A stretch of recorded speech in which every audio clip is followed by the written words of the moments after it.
Prezados irmãos e irmãs, companheiros de ideal espírita, que a paz do Senhor Jesus continue nos envolvendo a todos nesta noite extraordinária, que mais uma vez, atendendo a um imerecido convite do Conselho Espírita Regional de Anápolis, da 9ª região, para essa Semana Espírita, que a cada ano se renova, se fortalece, se engrandece, para a divulgação do movimento espírita, do ideal espírita, junto a esta próspera cidade de Anápolis.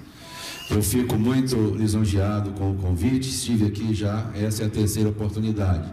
Estive em 2010 falando sobre o espiritismo e a busca para ser feliz. Tema difícil, né? Como se fosse trazer aqui uma fórmula para a felicidade. Felicidade que parece que não é coisa desse mundo, até Jesus falou, né? Que parece que a felicidade não é algo a ser atingido ainda nesse plano. A gente tem alguns nuances de felicidade, mas a plena felicidade é algo que escapa à nossa condição evolutiva. Mas nós tentamos naquela oportunidade falar que nós podemos sim, antes mesmo de vivermos uma outra dimensão, termos momentos de felicidade, de alegria aqui enquanto encarnados. Viemos em 2012 e falamos aqui a respeito da crise de consciência e os valores morais, alguma coisa assim. Também algo extremamente árduo de falarmos, porque, e ao mesmo tempo fácil, né? Porque crise de consciência é o que a gente mais tem, né? Quanta crise de consciência nós temos? Se nós formos conversar com psicólogos aqui, devem existir alguns aqui na plateia, a gente sentar para conversar e olha, está chorando, porque de fato nós temos muitos traumas, muitos medos, muitas angústias. Usamos a nossa máscara para sobreviver aqui na Terra, né? Somos pessoas que nos revelamos em casa e que diante da sociedade, às vezes conseguimos com o verniz da educação, nos apresentar como pessoas boas. Não que não sejamos pessoas boas, mas de fato, crises de consciência todos nós temos muitas. O ano passado eu estaria aqui falando a respeito de causas atuais das aflições.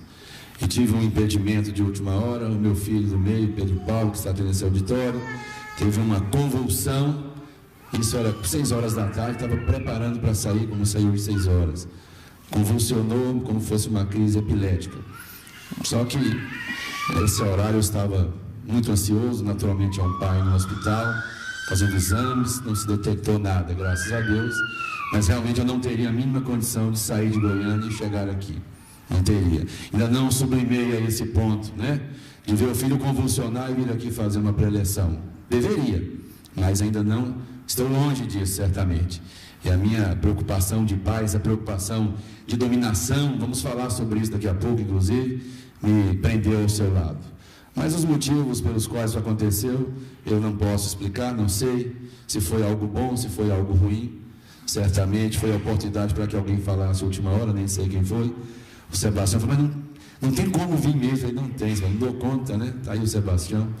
Mas fui premiado com o convite de voltar e graças a Deus meu filho está aqui, já esteve em 2010 comigo, está novamente. Então, o fato é que tudo passou como tudo passa, o sofrimento é transitório sempre. Nós estamos aqui hoje para falarmos dentro desse tema central de viver em família, amar e viver em família, falarmos especificamente sobre a ingratidão dos filhos e os laços de família. Antes eu gostaria de parabenizar aqui o Roberto, estava aqui agora mesmo, cadê o Roberto? Está ali. O Roberto eu já tive a oportunidade de cantar com ele algumas vezes, né? Eu gosto de cantar também. Aliás, quero vir uma semana aqui cantar. Tá certo? Eu gosto de cantar. Cantar é algo extraordinário. Eu queria ser juiz, mas Deus falou, vai ser juiz. Desculpa, eu queria ser cantor, mas Deus falou, não, você vai ser juiz. Eu falei, então tá, ué. Fui, né? Não pude negar, mas tentei fazer da música uma profissão. Quando era mais jovem, né? Tudo é mais fácil, mas não deu, nada me encaminhou para isso, que não era. E para ser juiz foi tão fácil, as coisas foram acontecendo que era para ser. Então a gente tem que viver a nossa realidade, a nossa vida, de acordo com aquilo que às vezes a gente não sabe que é, mas é. Então hoje a música para mim é um hobby, é uma alegria, como é para o Roberto. Eu já cantei com o Roberto, conheci o Roberto no Centro Espírita não é Aparecida, lá na região da Baixada do Chuchuzal, que chama ali. Eu esqueci o nome do centro lá, Roberto, de perto da Rio Verde, Maria de Nazaré, alguma coisa, eu não sei se o nome é esse, acho que é esse o nome. E aí, é assim, quem gosta de cantar igual eu, todo lugar que você vai, tem uma banda tocando, você pede para dar uma canja. Aí eu pedi, Roberto, você tocar um pouquinho aí e tal. Eu não aguento, né? Aí ele cedeu o espaço e eu acabei cantando lá. Depois disso, cantei com ele em outros lugares e a última vez foi num velório. Que a gente que canta, espírito, canta em velório também. Eu já cantei muito velório. Cantei no velório do meu pai, no velório da minha mãe. Aliás, a família fica me encomendando, sabe? Eu tenho umas primas mais velhas aí, umas tias mais velhas. Aliás, eu tenho uma tia agora, quando eu morrer, cantar no meu velório. Falei, nesse negócio, não sei se está bom, não sei se isso aí é uma honra, se é uma tristeza. Eu já cumpri algumas promessas, sabe? E a última vez fui lá, num velório, encontrei o Roberto, o grande amigo Luizão. Depois disso, encontrei um amigo, falou, meu tio está sendo velado, vamos cantar ali. Eu falei, vamos. Cantei. Depois uma amiga da minha esposa, estava a mãe sendo velada, sei que nessa noite foram 3. Contei para um amigo meu, morreu de rir. Falei, rapaz, mas você virou cantor de velório. Eu falei, olha, qualquer lugar, né? A gente tem que levar a música é muito bom, a música traz muita serenidade, como trouxe aqui. Então, eu quero dizer, Roberto, que você me aliviou bastante hoje, porque tanta gente que veio aqui, já te ouvindo, certamente, que já ganharam a noite. Independendo do que eu falar aqui, eu já estou com a responsabilidade dividida. Então, parabéns a você por esse trabalho maravilhoso, que é levar o Evangelho em forma de música. Pois bem, meus irmãos, nós temos que falar um pouco aqui a respeito desse tema, e certamente que a primeira coisa que nós temos que dizer a respeito desse tema, que todo mundo aqui já ouviu inúmeras palestras sobre esta última mensagem do 14º capítulo do Evangelho segundo o Espiritismo, uma página longa, né, de Santo Agostinho, que é exatamente essa, a ingratidão dos filhos e os laços de família. De maneira que eu certamente não trarei nenhuma novidade a vocês, mas eu acho que a cada momento que você lê o Evangelho, você tem a possibilidade de descobrir alguma coisa nova no Evangelho. Eu poderia dizer que o Evangelho não se renova, mas nós nos renovamos. Mas como que é isso? O Evangelho não se renova, mas nós nos renovamos. Porque o Evangelho está lá, ele está pronto, ele está escrito, ele está acabado. A questão é que um homem não se banha 2 vezes no mesmo rio. De maneiras que o rio é o mesmo, mas o homem não é. Então, cada vez que nós entramos nas águas de um rio, o rio, ele é outro. Mesmo que as águas sejam as mesmas, mas o homem será diferente. A experiência que ele vai viver não é a mesma. Quando nós lemos o Evangelho pela primeira vez, temos uma impressão a respeito dele. Na medida em que o tempo vai passando e nós vamos repetindo a leitura, nós vamos adquirindo outros conhecimentos que nos possibilitam compreender melhor o Evangelho. E nós temos que nos aculturar, ler, como disse Paulo, leia tudo, retém o que for bom. Nós temos que ler de tudo, o tempo todo, até para entender o Evangelho. O espírita compreende bem o Espiritismo quando ele estuda não apenas o Espiritismo. O espírito não pode estudar só o Espiritismo. Ele vai ter uma grande dificuldade de compreender o Espiritismo estudando apenas o Espiritismo. Até para confirmar o Espiritismo. Até porque nós sabemos que fé verdadeira é aquela que enfrenta a verdade face a face em todas as épocas da humanidade. Até porque Kardec nos disse que se em algum momento a ciência provar que o Espiritismo está errado em um ponto, o Espiritismo deve mudar-se nesse ponto, deve mudar. Então nós só podemos confirmar a nossa fé espírita na medida em que nós estudamos o Espiritismo e estudamos outras coisas também. E nós vamos encontrando a verdade do Espiritismo em outras verdades. Nós vamos encontrando a confirmação dos preceitos espíritas em outras ciências, e não apenas dentro do Espiritismo. Senão a gente vira xiita, entendeu? A gente vira xiita de Espiritismo, e isso não é bom. A gente começa a se achar, começa a se julgar superior, começa a se julgar acima das pessoas e das crenças, e isso é o que de pior pode haver para o movimento espírita. Então nós, quando lemos o Evangelho, a cada vez que o lemos, com o conhecimento outro que adquirimos, a gente vai vendo o quanto o Evangelho é maravilhoso. Eu, quando fiz o mestrado, eu vi um filme, recentemente eu revi pela internet, chama O Ponto de Mutação. É um diálogo travado entre um político, um um fictício candidato a presidente dos Estados Unidos, um cientista, uma cientista, na verdade, e um poeta. Eles começam a discutir sobre a vida. É um filme que tem que ter tempo para assistir, tem que ter, assim, foco para assistir, porque senão você começa, nossa, que filme é lento, né? Está acostumado a ver coisa mais dinâmica, você não tem paciência de ir até o final. Mas se algum dia tiver, entra na internet, no Google, você diz lá, o ponto de mutação. E vendo esse filme, onde se discute tudo, filosofia, física quântica, no final começa a falar de física quântica, e a gente vê o Espiritismo ali dentro, a gente vê Jesus ali dentro, e você vê a confirmação do Evangelho num filme que não é um filme espírita, é um filme de reflexão sobre a vida, sobre os valores da vida. Eu gosto muito de ver essas coisas diferentes do Espiritismo para confirmar ainda mais a minha fé espírita. A minha concepção do Espiritismo se fortalece na medida em que você vê outras verdades.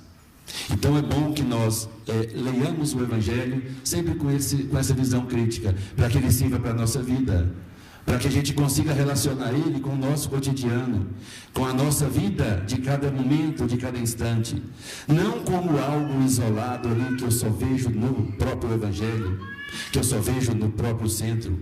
É bom eventos como esse no fórum, aqui no salão do júri. Aqui não é a casa espírita, mas não há que haver apenas a casa espírita. Aqui é um local onde uma verdade, uma face da verdade, uma parcela dela deverá ser explorada. Eu nem digo afirmada, porque nós não podemos afirmar a verdade. Como é que eu vou afirmar a verdade? Aqui está a verdade. Não, isso também não é. Jesus não teve essa pretensão. Ele falou, conhecereis a verdade os libertará. É o conhecimento dela que nos transforma. Então, ele não disse a verdade é isso ou é aquilo, ele deixou no ar, não é verdade? Então, aqui nesse momento, nesse instante, é uma casa que está voltada para a difusão do conhecimento espírita, embora não seja cotidianamente. E é bom que hajam eventos como esse de hoje, exatamente, Rosimeire, porque se permite que pessoas que às vezes não vão ao centro espírita, por alguma razão, pode haver alguma pessoa nessa condição aqui hoje, ela vem num ambiente neutro e escuta aqui algo que talvez a leve para a casa espírita. Para que ela vá à casa espírita, e principalmente, meus irmãos, para que ela vá à casa espírita e de lá tire alguma coisa, para que saia da casa espírita e viva o que o Espiritismo ensina fora da casa espírita. Então, para falar desse tema dentro da visão espírita, como eu disse, pouca novidade há. Qual é a visão do Espiritismo sobre a questão da inimizade, a questão dos laços de família? Está nesse capítulo 14 do Evangelho. Quando se fala em família, está ali. O Espírito de Santo Agostinho, numa página belíssima, uma das mais longas lições do Evangelho, deixa bem claro a questão do porquê da família terrena, qual a razão da família terrestre. E coloca dentro de um contexto de evolução espiritual que a família na Terra serve exatamente para que hajam os reencontros, para que hajam os resgates, para que as algemas de ódio sejam transformadas em laços de amor. Porque, na verdade, todos nós estamos unidos de alguma forma. A questão é que nós temos um processo evolutivo, né, para ser desenvolvido, e que ele é eterno até, né, ele é infinito. Na verdade, seria o melhor termo, infinito. Porque evolução é infinita, é uma espiral infinita, não termina nunca. Então, só que, para nós imaginarmos assim, o final, se é que ele existisse, mas bem distante de onde estamos, isso levaria muitos e muitos anos, milhares, milhões, talvez bilhões, não dá para a gente quantificar isso daí. O fato é que nós vamos parcelando essa nossa evolução, e o nosso paradigma maior, que é Jesus, que nos conclamou ao amor incondicional para todas as pessoas.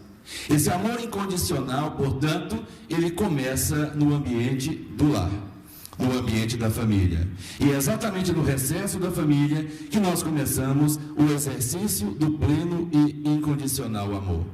E, por incrível que pareça, a gente encontra na família, muitas das vezes, está muito bem explicado, chegando em casa, leiamos esse 14º capítulo do Evangelho, a última lição, título da palestra de hoje, para ver o quanto é bem explorado esse tema pelo Espírito de Santo Agostinho. Então, ali na família se encontram pessoas, espíritos, que se prejudicaram de alguma forma em outras vidas, e estão ali.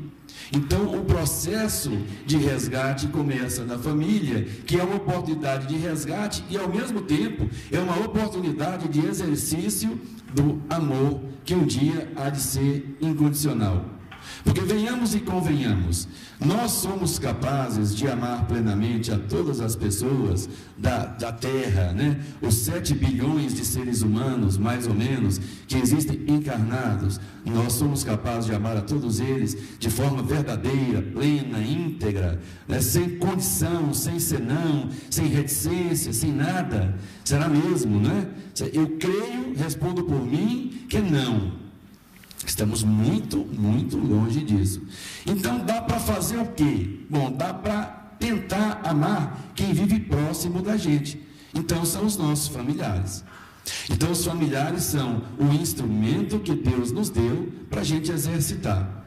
Nós vivemos a fase do exercício. Nós estamos exercitando. Nós não estamos ainda em condição de dar exemplos, em condição de fazer grandes realizações, grandes missões. Um ou outro passam aqui pela Terra, porque vem numa condição superior à média, e a Terra tem uma média, mais ou menos, né? E há aqueles que estão acima da média, em vários segmentos do conhecimento humano. E eles vieram à Terra, vêm à Terra e virão à Terra em várias épocas, em pontos estratégicos, para colaborar para a evolução do planeta. A maioria de nós não. Somos pessoas que ainda temos muito que aprender. Então, através da família, sem dúvida nenhuma, que nós temos a oportunidade de conviver com um grupo mais reduzido de espíritos e ali exercitarmos o amor. E quando a gente faz isso, parece que é mais difícil conviver talvez com 5, 6 pessoas, 10, vamos colocar 10, não passa disso, dos que são mais próximos do núcleo familiar. É mais difícil conviver com eles do que conviver, às vezes, com 200, 300, 400 pessoas fora do núcleo familiar. Ou não é? A gente se passa por pessoa equilibrada, por pessoa serena, por pessoa... Vocês estão achando que eu sou totalmente equilibrado, sereno, tranquilo. Por isso que é bom fazer palestra de vez em quando. Não dá tempo de vocês conhecerem a gente, entendeu? Porque eu tenho os meus desequilíbrios, como qualquer um tem os seus. Só que aqui eu fico com a aparência de que está tudo assim, muito equilibrado. E eu não quero parecer atrevido, mas Jesus também usou dessa estratégia. Quando ele disse, ninguém é profeta em sua terra. É claro que ele poderia ser profeta onde ele quisesse, mas ele também sofreu esse tipo de coisa, essa cobrança que é pesada das pessoas que convivem conosco, que dificulta a vida familiar. Porque exatamente quando ele se apresentou perante quem o conhecia como sendo o Messias, eles falaram, não, mas esse aí não, esse aí a gente conhece, olha. Esse aí eu vi crescer, esse aí é filho de José, esse é aprendiz de carpinteiro, não, a mãe dele é Maria, não, é menina pobre, não tem nada, não estudou assim nada de especial, não, esse aí não quero ouvir, não. Quer dizer, ele foi estigmatizado porque era conhecido naquele ambiente, naquele lugar, é a família. Agora, fora do ciclo que o conheciam, as pessoas valorizaram mais, ainda que superficialmente, atraídos pelos milagres que ele fazia. É claro que eles não estavam prontos para testemunhar nada, nem seus discípulos estavam todos prontos, como Pedro não esteve, como Tomé não esteve, como Judas não esteve pronto para testemunhar ali de pronto aquele ministério extraordinário que ele trouxe, né, que ele estava trazendo, mas pelo menos assim, ouviram-no e se encantaram com o que ele disse. Os que não o conheciam, vejam a questão da família, né? Então, quem é próximo, quem é família, nos conhece, cobra da gente. Quem não nos conhece, quem convive mais distante, que são os amigos, se a gente conseguir ser pelo menos educado, e o Evangelho fala sobre isso, que o verniz da educação pode às vezes confundir e dar a impressão de que nós já estamos realmente equilibrados, né? Apenas o verniz da educação. Mas não adianta o verniz, né, meus irmãos? A gente tem que se revelar para nós, de fato, da nossa própria consciência, porque a lei está escrita nela. Então tem que ser na família mesmo. Então o grande desafio a ser vencido é dentro da família. E às vezes a gente pensa, poxa vida, mas fulano tem uma família muito melhor que a minha. Ah, não, eu queria ter uma mãe igual o meu colega, adolescente. Eu já estou meio velho para falar isso, nem tem minha mãe física mais. Mas adolescente fala muito isso. Ah, não, a mãe do meu colega é tão legal, a minha mãe não é tão legal. Ah, meu colega tem um irmão tão legal, o meu irmão não é tão legal. Eu queria aquela outra mãe, eu queria aquele outro irmão, eu queria aquele outro pai. A gente queria aquilo que não é o nosso, na verdade, né?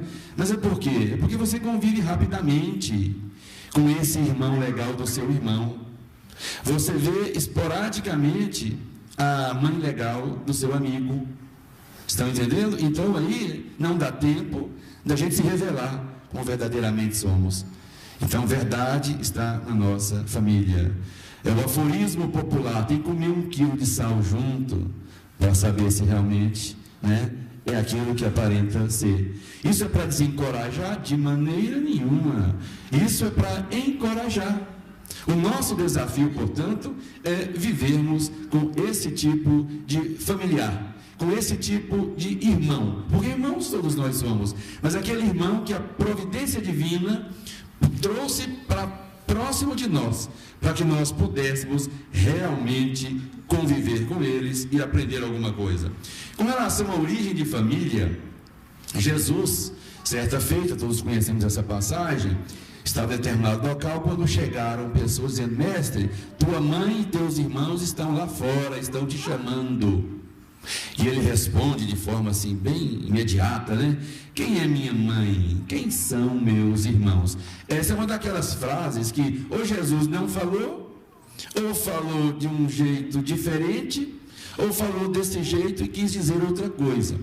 Porque se nós formos interpretar literalmente essa frase de Jesus, nós veremos Jesus em rota de colisão com todo o seu pensamento filosófico, né? Com todo o seu pensamento, sua ideologia de vida.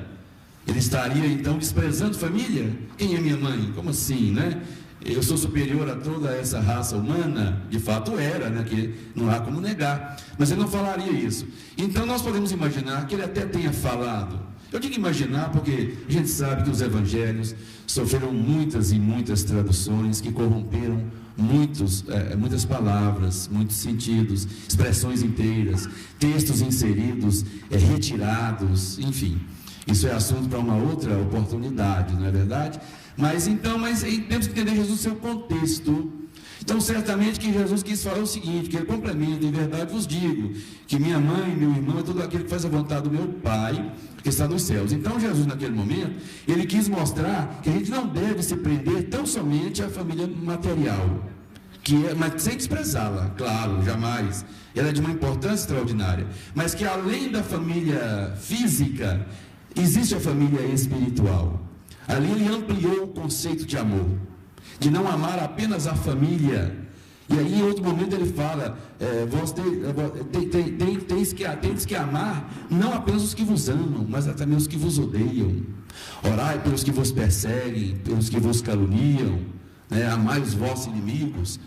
Então naquele momento Jesus quis mostrar esse lado, que família é a família material, mas ela é uma parcela da família espiritual ou da família universal, como queiram.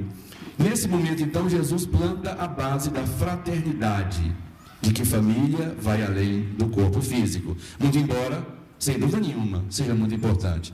Kardec, quando pergunta aos espíritos sobre família, sobre parentesco, e chegando em casa façam a leitura com detalhes desse texto todo, dessas questões todas, a partir da questão 203, está aqui, parentesco, filiação. Eu vou ler aqui a questão 203. Os pais transmitem aos filhos uma parcela de suas almas ou se limitam a lhes dar a vida animal, a qual uma nova alma vem mais tarde adicionar a vida moral? Essa é uma pergunta bem simples, que todos conhecemos e sabemos a resposta. Vamos ler apenas por uma questão didática.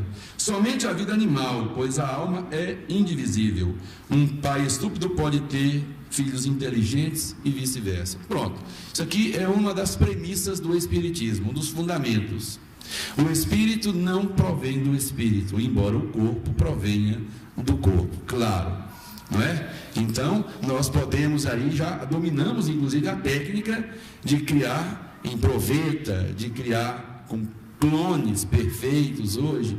Então, a ciência caminhou muito nesse ponto, de criar vasos carnais a partir de laboratório. Então, isso aí é algo que a ciência humana já domina, e certamente vai dominar ainda além, ainda mais. Muita coisa nova está vindo por aí. Mas a questão do Espírito vai além. Então o Espírito não nasce do Espírito, não há reprodução de espíritos por espíritos. O que nós temos sobre isso, inclusive, é muito pouco, né? A gente sabe muito pouco, ou quase nada. Eu até vou dizer, a gente não sabia nada sobre a origem do Espírito. Porque Kardec perguntou como Deus cria os espíritos. E como é que eles responderam? Simples e ignorantes. Assim, não deu muito detalhe, eles foram assim, meio que curto e grosso. Eu creio que é porque não dá para explicar, é muito complexo isso daí. A gente está começando a desvendar os mistérios do genoma humano, quer dizer, do corpo, mas o espírito está muito além. A gente não conhece bem o corpo. A parte mais espiritual, digamos assim, do corpo, que é o cérebro, ainda é muito imponderável. A ciência evoluiu muito, ao mesmo tempo sofre quando as questões da doença, do tumor, enfim, está no cérebro, né? É muito complicado mexer no cérebro, que seria talvez a sede principal do espírito, é de onde ele comanda tudo o que é do corpo somático. Então é difícil. Então, você fala o seguinte, ó, é simples e ignorante. Mas é muito pouco isso, mas é o que dá para entender por enquanto. Veja o quanto nós temos que progredir, então. Então, realmente, como é que a gente surgiu como espírito, ainda tem muito que aprender. E ainda nesse capítulo, na questão 207, Kardec pergunta aos espíritos. Leiam todas as questões em casa, tá? A palestra pública serve só para fazer com que a gente tenha a vontade de estudar um pouco mais, só para despertar, porque são muitos os assuntos. Na 207, Kardec pergunta: de onde vêm as semelhanças morais que algumas vezes se notam entre pais e filhos? Kardec fica, não, o corpo é do corpo, o espírito é do espírito. Mas aí Kardec pensou, mas tem filho que parece muito moralmente com os pais. Kardec era um observador, era um questionador. Kardec fez tudo o que fez, duvidando, perguntando e desconfiando. Coisa que às vezes falta para o espiritismo hoje. Tem muita credibilidade, não vou nem falar credibilidade não, tem muita credulidade no movimento espírita hoje. Não sejamos incrédulos, mas sejamos mais prudentes. Tem gente que tudo, o espírito falou, bate continência na hora. Não creais em todos os espíritos, mas antes, observeis de onde ele vem, se ele é de Deus, entre aspas, porque todos somos de Deus, mas para entender, não é? Então, cuidado. Às vezes, tem casa espírita que fecha o evangelho e segue o guia. O guia é o evangelho. O guia é o evangelho. O guia é aqui, ó, a obra básica. É aqui que é o nosso fundamento. Não que o guia nunca possa ser ouvido. Seria outro radicalismo. Mas é fundamental que a gente conheça, leia, para ter senso crítico, para ver até onde realmente essa orientação procede. Então Kardec fez isso aí, né? Vem cá, então tá, não tem nada a ver, porque um vem, né? Mas então, como é que tem filho que parece o pai? Ele pergunta.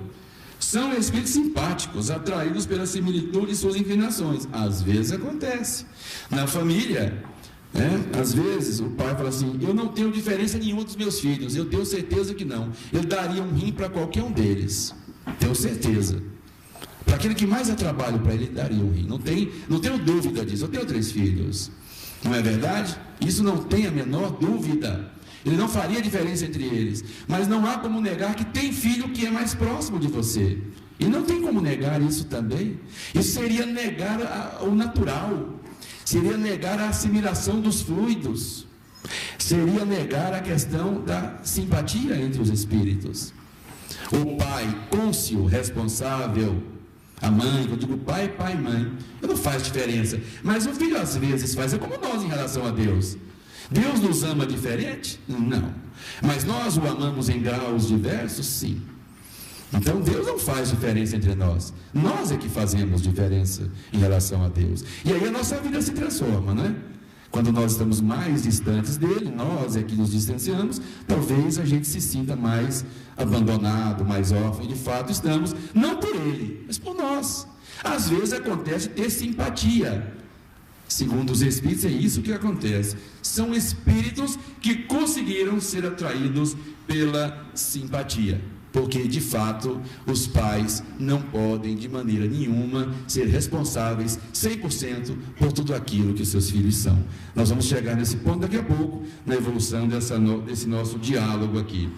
Eu trouxe aqui, só para... Eu pensei assim, questão de família, todo mundo já entendeu. Aliás, é um ponto interessante de ser discutido hoje, que quando a gente fala em família hoje, o conceito de família mudou demais, né? E vem mudando e vai mudar mais ainda, e não tem como evitar isso, é impossível. Eu sou do direito, e o direito, ele bebeu muito nas fontes do direito canônico, do direito religioso. Vi de Igreja Católica, que durante séculos fez o jogo tanto do poder material quanto do poder espiritual, e ditou regras e influenciou códigos, tradições. No início do século passado, até a metade do século passado, o conceito de família era totalmente diferente. Família estava ligada a casamento. Não existia família sem casamento. A família era casamento. Hoje a gente viu que o casamento e família, há cerca de com a Constituição de 88 principalmente, separou, né? Família é uma coisa, casamento é outra coisa. Necessariamente não tem que andar junto.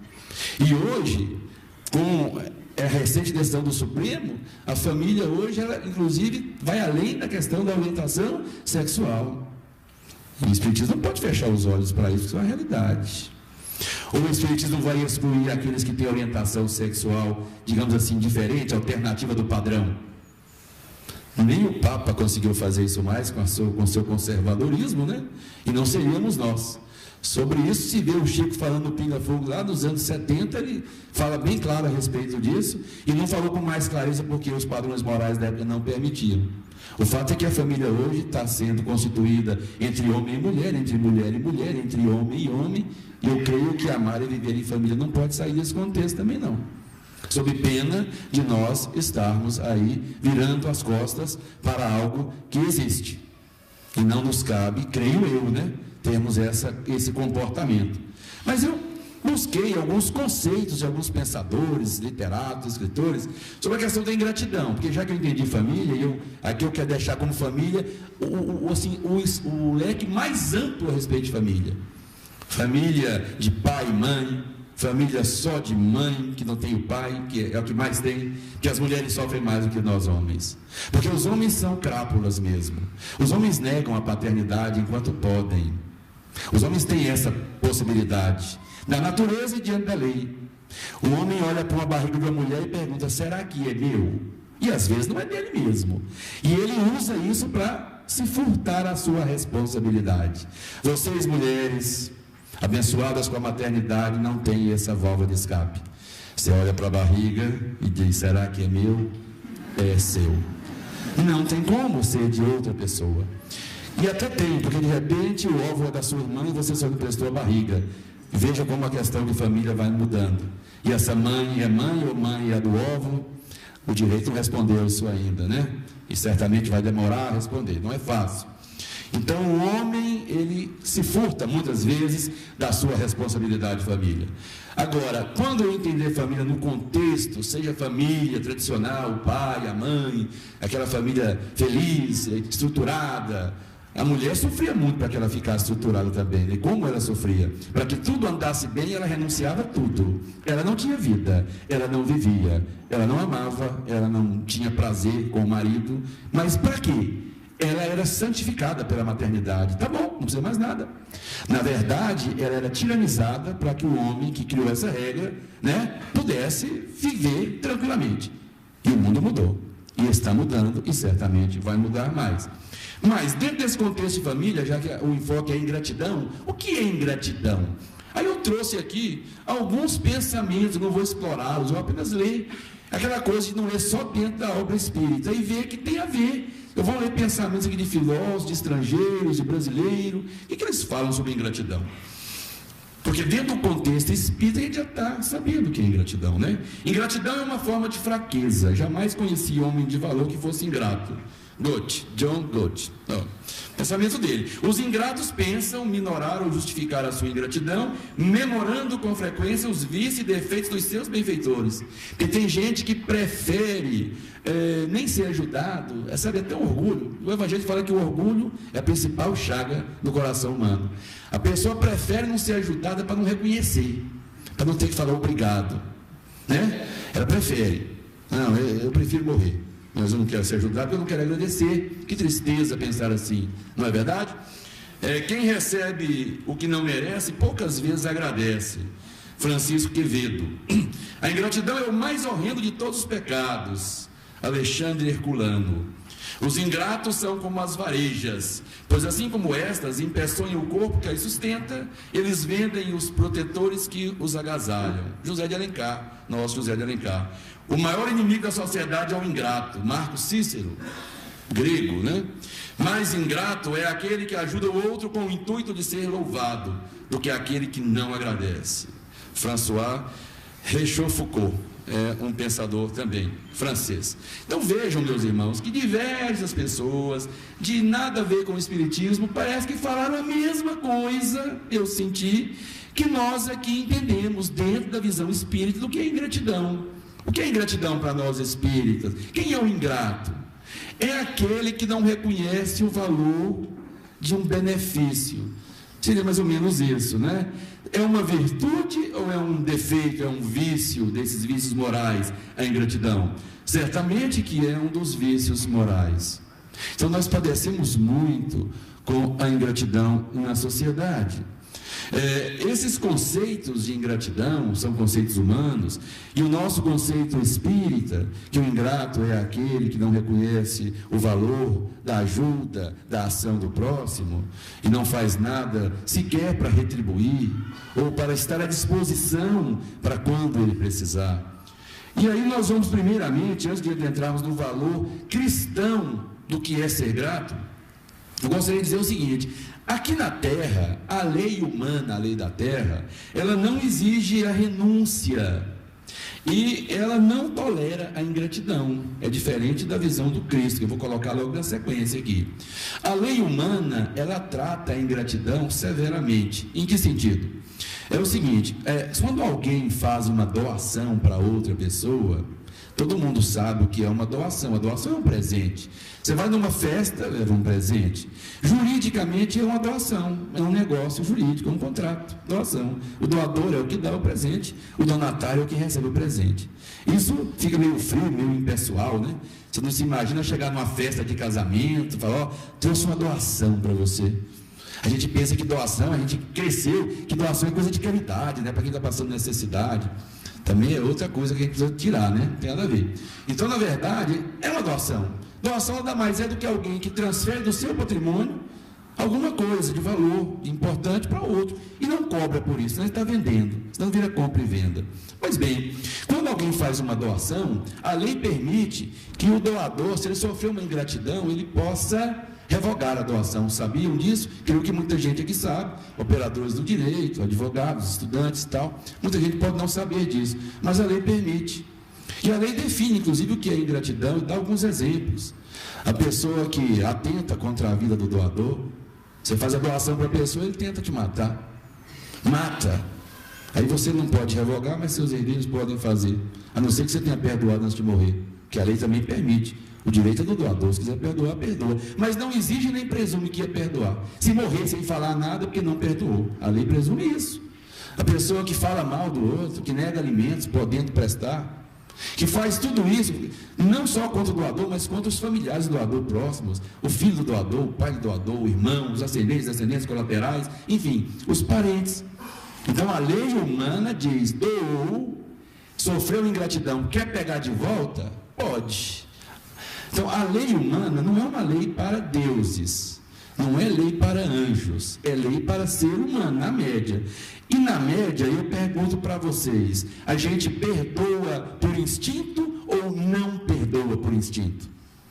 Por instinto a gente perdoa ou revida? Por instinto, não é?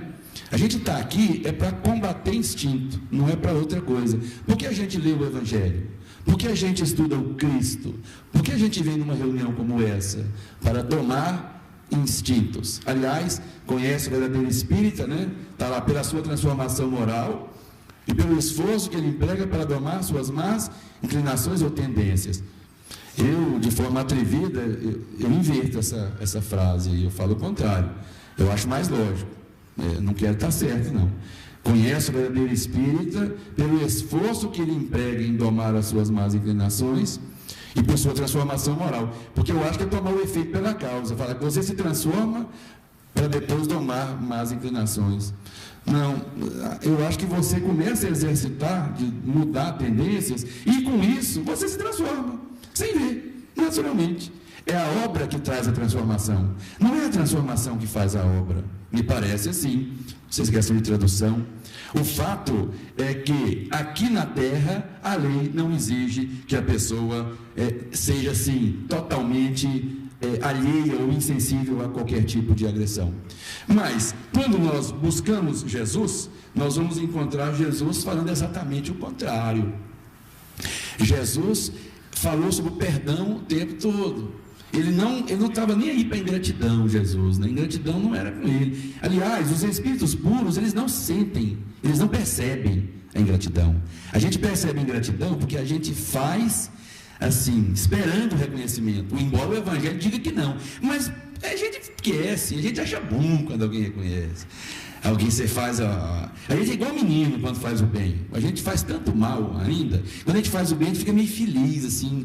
A gente fica satisfeito. Nossa, né? Você faz um trabalho, você fala, nossa. Parece que a gente sensibiliza. E é natural, porque não é comum, não é do dia a dia. A gente fica igual menino quando ganha um presente, quando a gente faz o bem.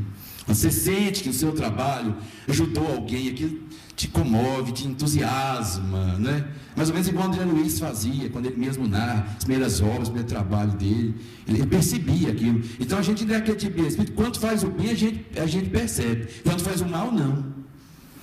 A gente faz o mal, a gente nem vê. Aí ofende o outro, pisa no pé do outro. Não é pisar fisicamente, não.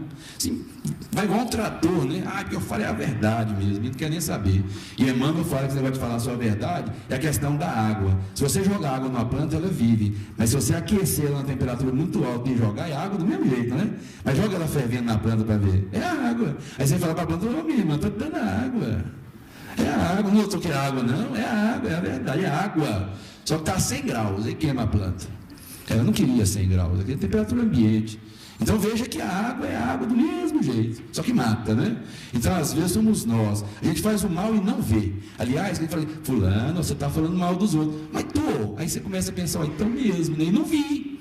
E o bem é tão raro quando a gente faz, então a gente nota realmente. Então Jesus é daqueles espíritos que não notava as inferioridades das pessoas, porque ele compreendia aquilo como um processo natural. Quando ele foi traído por Judas, se é que foi traído mesmo, a questão aí é muito ampla, se Judas queria só o dinheiro, ele queria uma revolução, enfim, tem tanta obra sobre isso, né? Não vem ao caso aprofundar, mas o fato é que ele ficou marcado como um traidor, virou sinônimo de traíra, Judas, traíra. O homem já se regenerou, segundo o Conza, está numa condição tão melhor do que a nossa, e o povo ignorante está aí malhando Judas até hoje, não é verdade? E ele já está voando aí em outras paragens. Mas naquele momento que ele traiu Jesus, Jesus sabia, quando escolheu ele ou não.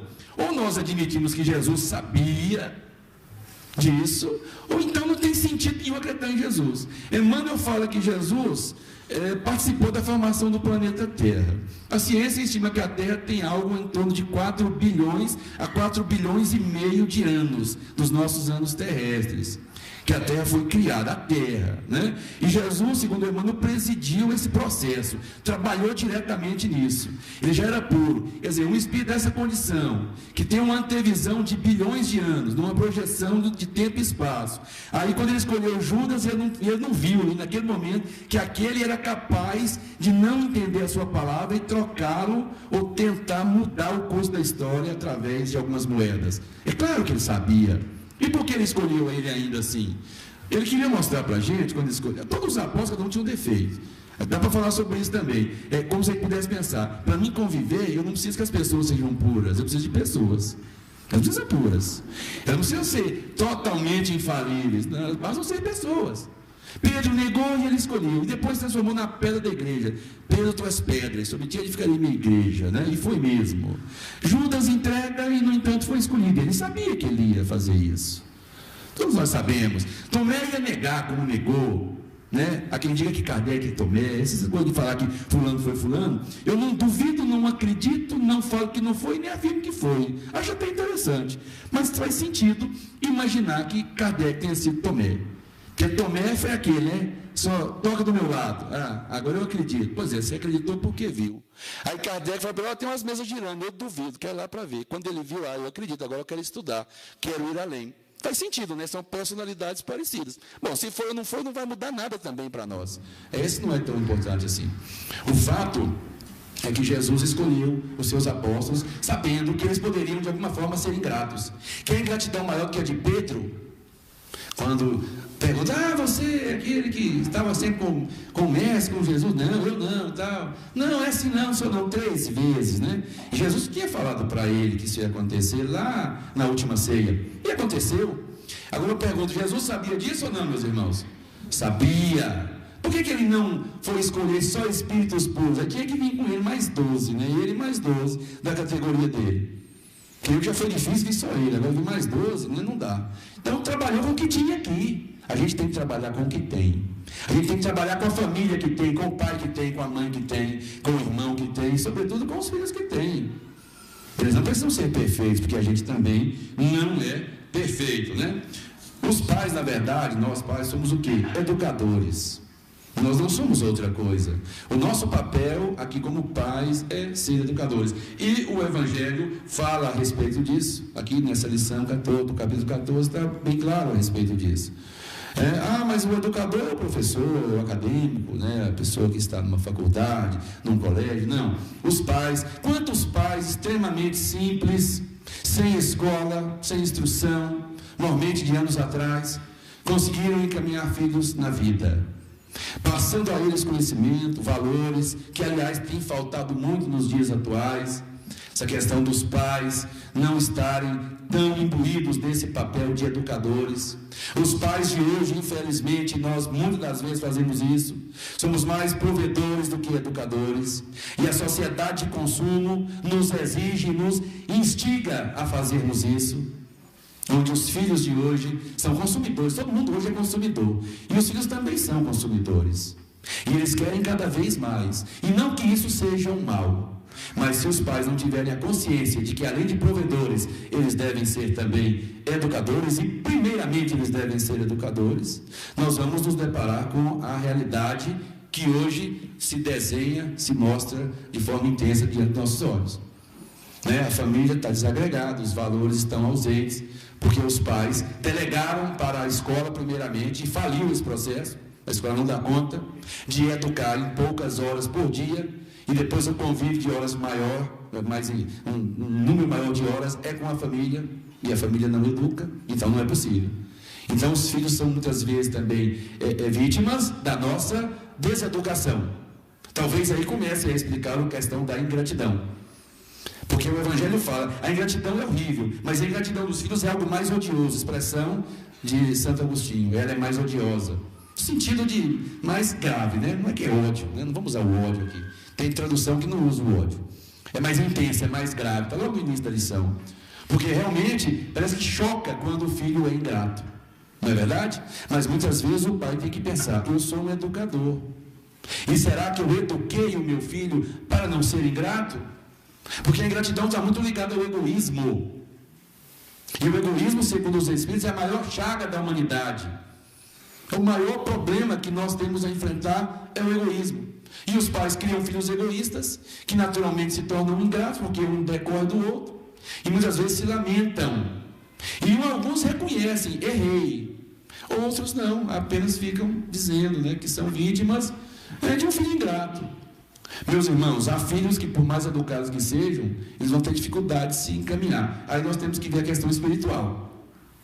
Tem espíritos que têm uma carga, né? Todos nós temos, mas muito intensa, às vezes uma inclinação, assim, para coisas mais irregulares. E por isso que ele veio com o meu filho também, para que eu possa ajudá-lo a se encontrar. Eu não vou dizer coloque ele no caminho, não, porque é muita pretensão. Eu mal me coloquei no caminho, como é que vou colocar alguém? Mas auxiliá-lo para que ele ache o seu caminho. A gente quer muito assim ensinar a verdade para os outros, né? Ó, esse é o caminho, cuidado, hein? Esse negócio de eu sou o caminho, eu dei só para Jesus e não mais ninguém. E eu vou dizer a vocês, mais ninguém, por melhor que tenha sido. Acho que Jesus, ele tinha autoridade para falar e falou: eu sou o caminho, a verdade e a vida. Espiritismo é cristianismo. A gente tem que tomar cuidado para não personificar, às vezes, valores em espíritos que melhores do que nós, mas na dimensão da carne. Jesus é aquele que há 4 bilhões, não dá nem para pensar o que é isso, de anos atrás era puro. Ele veio aqui há 2.000 anos, a gente não sabia a história dele, porque não tinha registro assim muito sério. E há 4 bilhões e meio, o que é isso? Não dá para pensar nisso, não. Esse é o Espírito puro que falou: eu e o Pai somos um. Eu sou o caminho, a verdade e a vida. Ninguém vai ao Pai senão por mim. Confiamos nele. Jesus é o nosso mestre, não há outro. O resto somos nós, espíritos em vários níveis de evolução, mas que ainda estão sujeitos a pequenos erros, por imperceptíveis que sejam. Ele sim é o nosso maior mestre, o nosso único mestre realmente que nós devemos seguir. O Espiritismo nada mais é do que o cristianismo redivivo. Pois bem, os pais, eles estão fazendo um treinamento. Eles estão em treinamento para o amor universal. Eu falava isso agora mesmo, que nós não temos como amar a humanidade inteira, ou temos, de verdade, sair e abraçar o mundo inteiro. Agora sim, eu li uma mensagem do Evangelho ali e eu me toquei. Eu tomei um passe, eu ouvi o mentor, eu ouvi o Roberto cantando, aquilo tocou minha alma. Eu vou sair e vou amar a humanidade. Eu posso até sair com esse ímpeto daqui para fora, mas um quarteirão e meio depois, talvez, eu já tenha desistido. E para eu não ir para o outro extremo, falar assim: o que eu vou é odiar a humanidade, é melhor não imaginar que vai amar a humanidade. Então nós temos a oportunidade, meus irmãos, de amar esses que estão ao nosso lado, familiares de modo geral, agora em especial os filhos. Os filhos, sejam porque eles são resgates, sejam porque eles são experiências e oportunidades de aprendizado conosco, de nós os auxiliarmos, enfim, eles são aquilo que nós podemos trabalhar. É possível trabalhar nesse ponto. Nós temos como fazer isso. Nós não temos como, meus irmãos, é tentar amar a humanidade de uma vez só. A respeito disso, eu vou ler um trecho do Evangelho aqui, que diz o seguinte: desde pequenina a criança manifesta os instintos bons ou maus que traz de sua existência anterior. A estudá-los devem os pais aplicar-se. Todos os males se originam do egoísmo e do orgulho. Espreitem, pois, os pais os menores indícios reveladores do germe de tais vícios e cuidem de combatê-los sem esperar que lancem raízes profundas. Quando diz que os pais são educadores, está aqui no Evangelho, aqui em termos dessa lição, é o 1º, 2º, 3º, 4º, 5º, 6º, 7º, 8º parágrafo da última lição do capítulo 14. Essa parte, onde fica claro para nós que realmente os pais são educadores. Então, é o nosso papel de educar, de fazer com que eles se reencontrem, de agir como o jardineiro que tira a erva daninha para que aquela planta possa realmente florescer. Então nós estamos treinando o amor universal com os filhos, porque, meus irmãos, nós ainda amamos, abre aspas, nossos filhos, fecha aspas. Por que eu disse, abre aspas, nossos filhos? Porque, meus irmãos, se nós estamos treinando o amor universal com os nossos filhos, e sem dúvida nenhuma que o amor de pai para filho é incondicional, e da mãe é mais ainda, parece que é, não sei se é uma lenda urbana, se nós aprendemos isso, se é cultural, mas tudo conspira nesse sentido. A mãe, ela tem uma intimidade muito maior com o filho. Só o fato dela gerá-lo por 9 meses lhe dá uma autoridade, uma ascendência diferente em relação ao pai. Sem dúvida nenhuma que isso, se não for uma regra absoluta, é normalmente assim que acontece. Mas ainda assim, os pais amam muito os seus filhos. Por quê? Porque a gente não consegue amar a humanidade inteira, então a gente ama os nossos filhos. Mas vem cá, isso é aquele espírito que está ali encarnado no nosso filho, não estivesse encarnado naquele corpo, e estivesse aí na porta, a gente amaria do mesmo jeito? A gente conseguiria, infelizmente, né, pela questão do esquecimento, da reencarnação, passar por ele, ficar com dó, às vezes, ajudar no infortúnio e ir embora. Vocês entendem o que eu quero dizer? Que a gente ainda ama porque é nosso. Então, é a nossa família, é o pronome, é o possessivo, meu filho, eu amo o meu. Aí eu pergunto, a gente ama por ele ou por nós? A gente ama pelo que ele é ou porque ele é nosso? Eu amaria igualmente se ele não fosse nosso?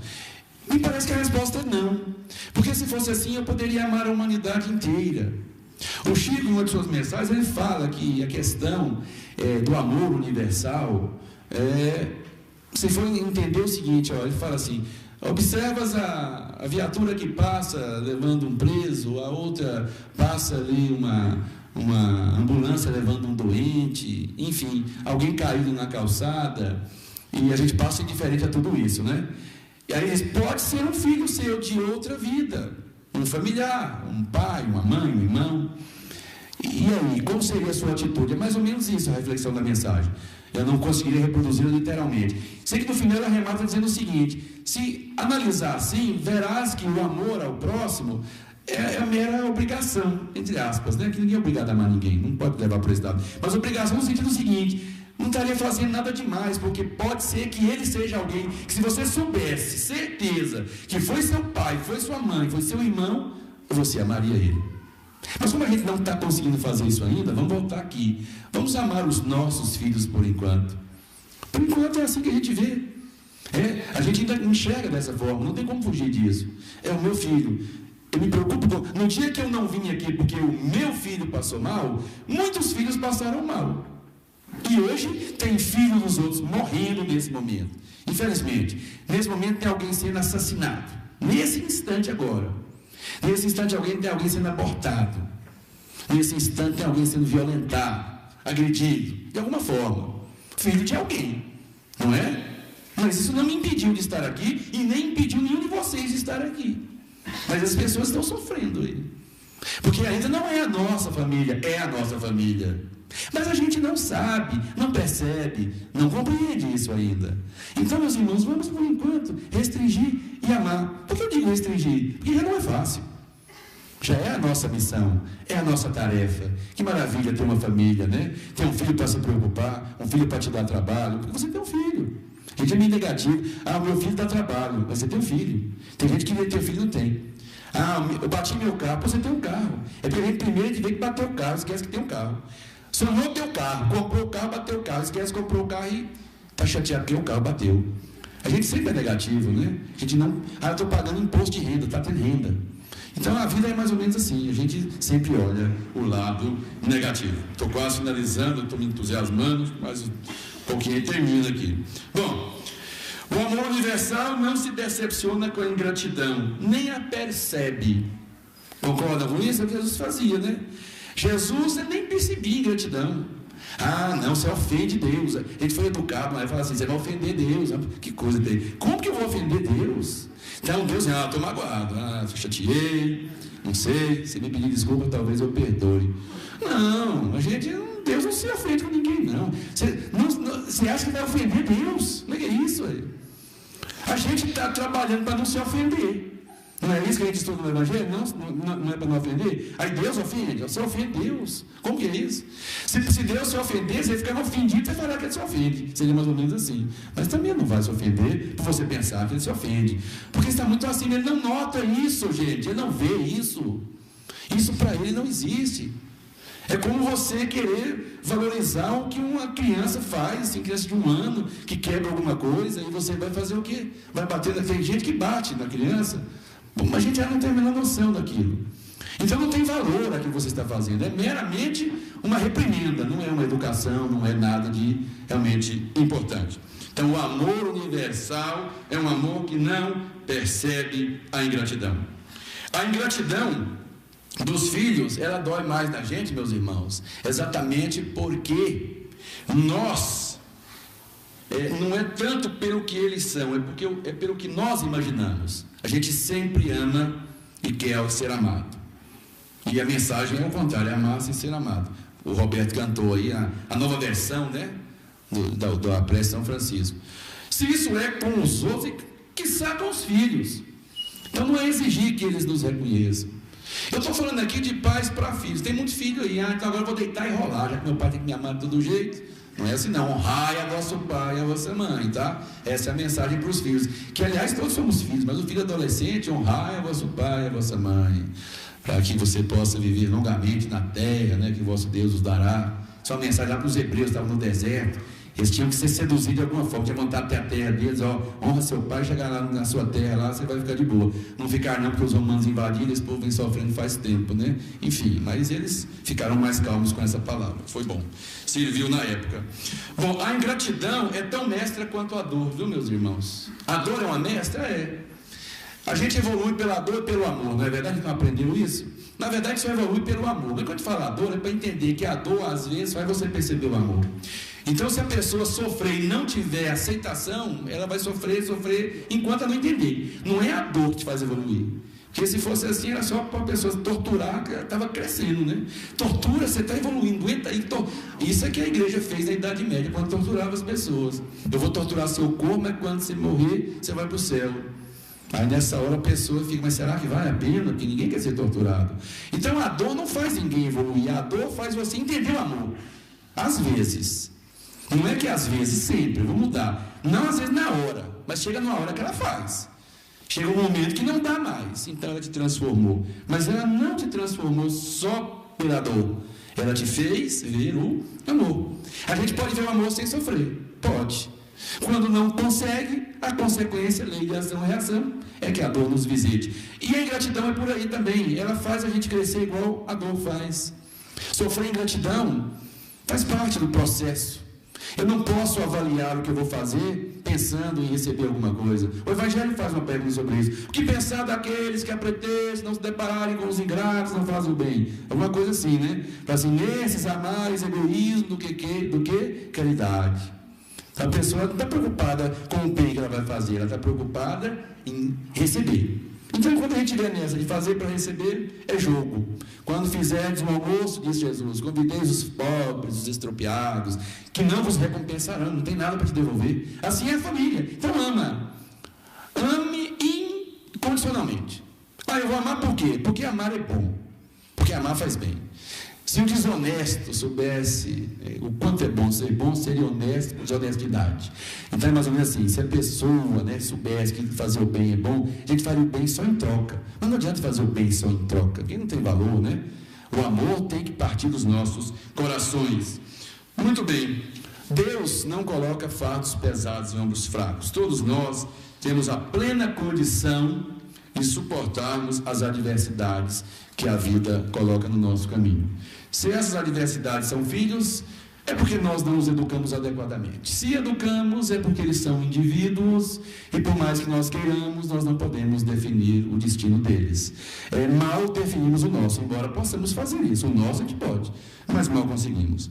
E para finalizar, meus irmãos, eu gostaria de ler para vocês aqui um poema que muita gente deve conhecer, já deve ter ouvido falar, Mas eu creio que ele fica perfeito para essa reflexão de que nós temos que amar os nossos filhos sem cobrar, sem exigir. Quando eu digo sem cobrar, não é por limite não, põe limite, mas sem exigir que haja um reconhecimento, sem sofrer se não houver. É uma mensagem,